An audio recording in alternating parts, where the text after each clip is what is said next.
ഓം നമ ശിവായ.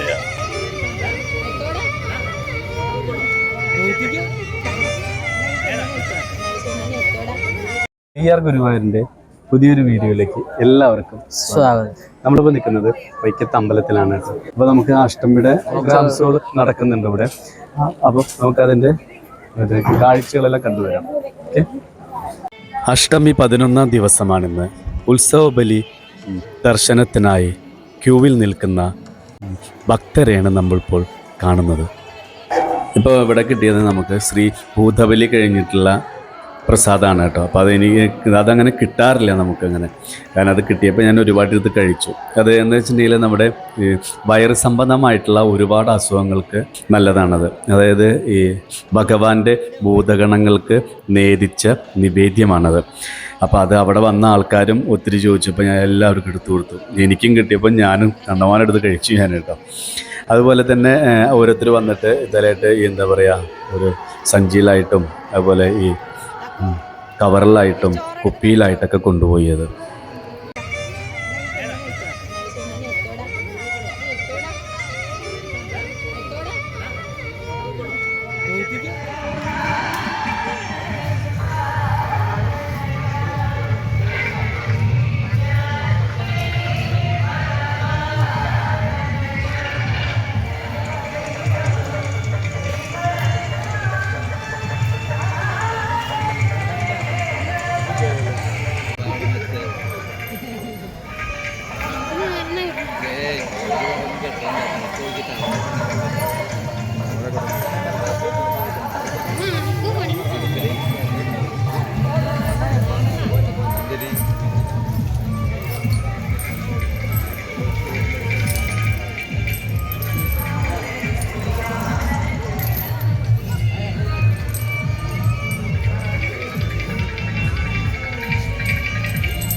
അപ്പോൾ നമ്മൾ അന്നദാനം കഴിക്കാൻ പോവാണ്. നിരു വാ, വിളിക്കുന്നു. നമുക്ക് പോയിട്ട് അന്നദാനം കഴിക്കാം. അപ്പോൾ ഞങ്ങൾ അന്നദാനം കഴിച്ചിറങ്ങി. ഭഗവാന്റെ ഭക്ഷണം കഴിക്കാൻ ഒരു ഭാഗ്യം ഉണ്ടായി. പായസം ഉണ്ടായിരുന്നു. അപ്പോൾ ഞങ്ങൾ കഴിച്ചു, കൈ കഴുകി ഞങ്ങൾ നീങ്ങുകയാണ്. അപ്പോൾ നമ്മൾ അന്നദാനം കഴിച്ച് നമ്മൾ ഈ കിഴക്ക് ഭാഗത്തേക്കാണ് നമ്മൾ ഇറങ്ങിയത്. ഇനി നമുക്ക് ഈ കിഴക്കേ നടവഴി തന്നെ നമുക്ക് അമ്പലത്തിനുള്ളിലോട്ട് കയറാം. ഉള്ളിൽ ഒത്തിരി സ്റ്റേജ് പ്രോഗ്രാമുകളും കാര്യങ്ങളൊക്കെ നടക്കുന്നുണ്ട്. അതുപോലെ തന്നെ അന്നദാനം കഴിക്കാൻ വേണ്ടിയിട്ട് ഒത്തിരി ആൾക്കാരുണ്ട് കേട്ടോ. പ്രത്യേകിച്ച് അഷ്ടമി ആകുമ്പോൾ തന്നെ ഒരുപാട് ആൾക്കാർ വരും. ഇവിടെ അനുബന്ധിച്ചിട്ടുള്ള ഒത്തിരി പ്രോഗ്രാംസ് നടക്കുന്നുണ്ട് കേട്ടോ ഇവിടെ. ഇപ്പോൾ ഇവിടെ എന്താ പറയുക, നമ്മുടെ ഈ സ്റ്റേജ് പ്രോഗ്രാമായിട്ട് തന്നെ എന്താ പറയുക, കച്ചേരികളാണ് കൂടുതൽ നടക്കുന്നത്. കച്ചേരികൾ അതിൻ്റേതായിട്ടുള്ള ഒത്തിരി കാര്യങ്ങൾ നടക്കുന്നുണ്ട് ഇവിടെ. മറ്റുള്ള കാഴ്ചകളിലോട്ട് നമുക്ക് പോവാം.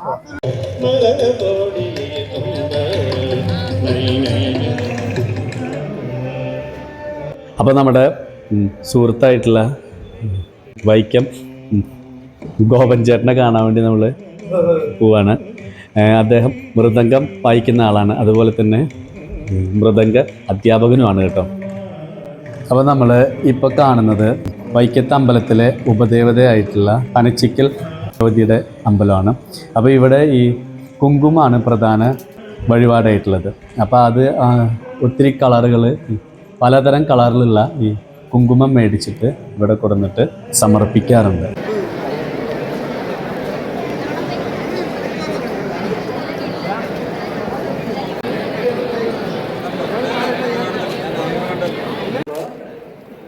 അഷ്ടമിക്ക് എഴുന്നള്ളി നിൽക്കുന്ന വൈക്കത്ത് പെരുന്തൃക്കോവിലപ്പന് ആദ്യമായി കാണിക്കർപ്പിക്കാനുള്ള അവകാശം കൽപ്പിച്ചനുവദിച്ചിട്ടുള്ളത് കറുകയിൽ കൈമൾക്കാണ്.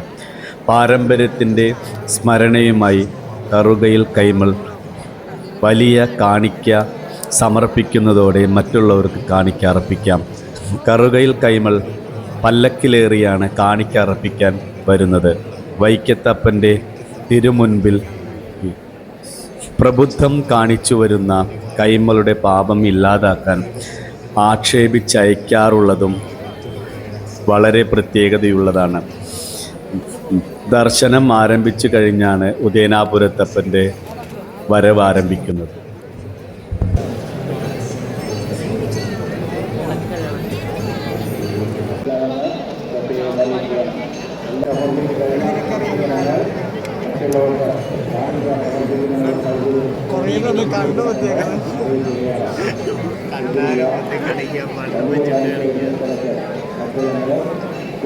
എങ്ങനെ വന്നേ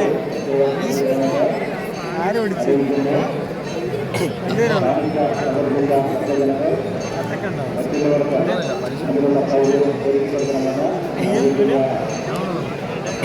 മാത്രമോ ആവശ്യമില്ലേ അങ്ങോട്ട് ഇനി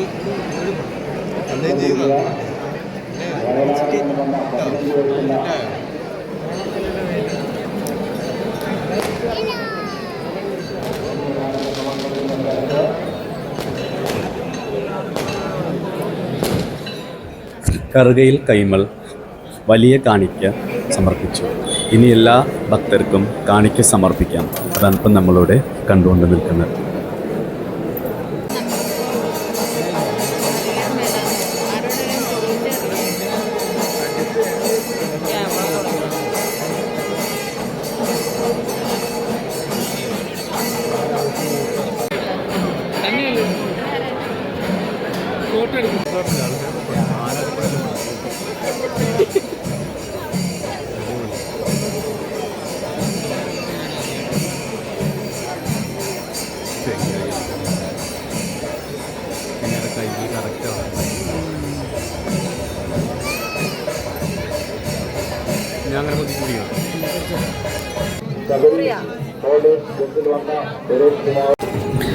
അഷ്ടമി ഉത്സവാഘോഷ യാത്രയുടെ അവസാനത്തിൽ വൈക്കത്തെയും ഉദയനാപുരത്തെയും എഴുന്നള്ളിച്ചിട്ടുള്ള ആനകൾ മനസ്സില്ലാ മനസ്സോടെ യാത്ര ചോദിക്കുന്ന ഹൃദയസ്പർശിയായ രംഗം പിതൃപുത്ര ബന്ധത്തെ അനുസ്മരിക്കുന്നതാണ്.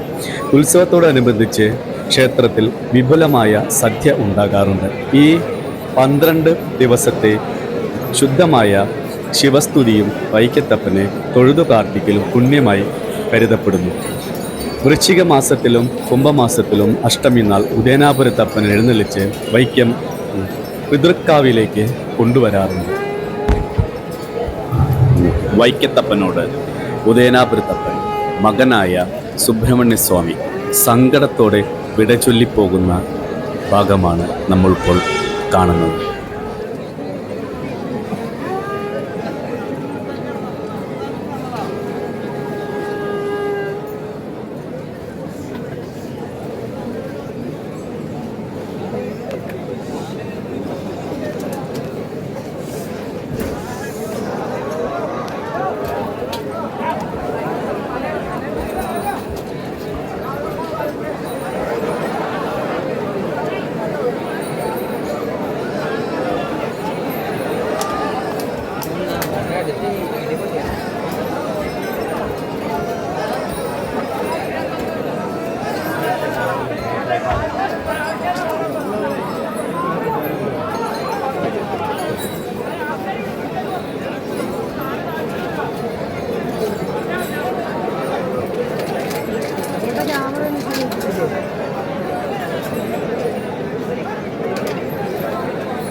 നമ്മൾ ഇടിക്കാനുള്ള ആള് കൂടിയിട്ടുണ്ട്.